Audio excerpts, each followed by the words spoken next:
Awakening. Chapter 1. Daniel Turner.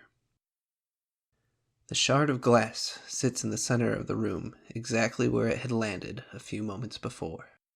The crimson stain, emanating from the jagged tip, spreads unevenly through the fibers of graying carpet.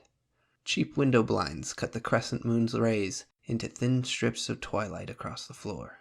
The only sound is the distressed breathing of a young man trying his best not to hyperventilate. Daniel Turner sits, knees tucked against his chest, in the corner of his small studio apartment. His hand quivers as it presses the bedsheet tighter against his bleeding wrist. "All right, Turner, you have to look," he whimpers. His trembling fingers peel back the reddening fabric as his face winces in anticipation of spurting blood. No such theatrics occur, as the wound glimmers red and a small scarlet streak trickles along the length of his forearm. The laceration across his wrist is ugly, especially the flap of pale white skin, but not as bad as he feared. He isn't going to bleed to death. Turner had managed to regain control, but there was no guarantee he'd be so lucky the next time. The dreams were getting worse, harder to escape. The time for waiting is over. He discards the soiled sheet and searches for something to use as a bandage.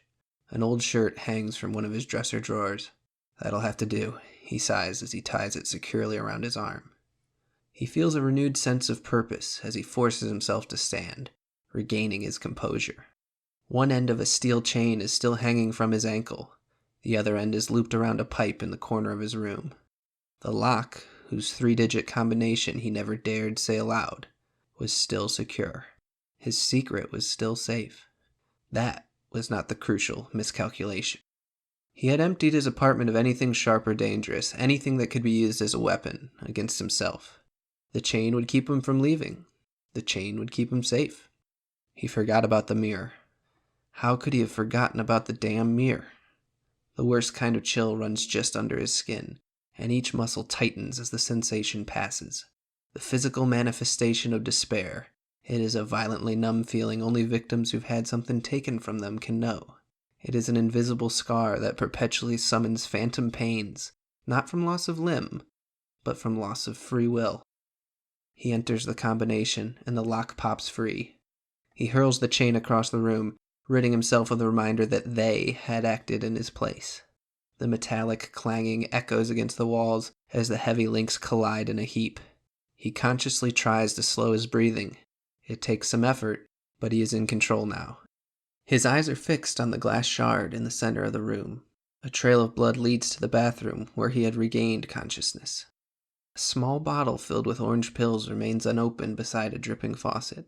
He hadn't taken his prescribed medication in weeks. The drugs made him hazy, and he needed to be sharp.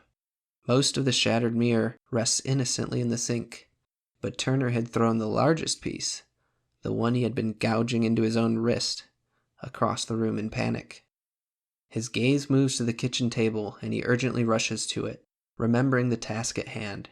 Papers lay strewn about in what would seem like disarray, but Turner had developed his own methods of chaotic organization. The folder he needed is at the top of the pile, and his hands move efficiently and ruthlessly as they grab all of the important photos and articles. He hesitates as he picks up a picture of his old high school friends, and his melancholy eyes linger for just a moment. The weight of everything that's happening finally hits him. He will be putting them in grave danger. By getting them involved, he could be writing their death certificates. "If what happened to my brother happens to my friends," his conscience warns. Tears form in the corner of his eyes, and his racing heart pumps blood that is spiked with a bitter poison, remorse. What happened to Nathan wasn't Turner's fault. That doesn't change the fact that his older brother is dead now, while he stands in this room, burdened with the guilt of still being alive. What happens next? What happens to Blaine and Gabe? That will be Turner's fault. He doesn't have to do this. He could let this all end with him. With a violent shake of his head, he forces the doubt away. "I have to do it," he yells to his empty room. "I can't let this all be for nothing." Talking to himself had become common practice for Daniel Turner in the last few months. It was one of a laundry list of bad habits that had become customary, along with insomnia, forgetting to eat, sleeping for days at a time, and crippling panic attacks. He grabs his old green backpack from one of the chairs beside the table After stuffing the folder inside, he zips it securely shut. No clothes, no food. The folder is all he would need now.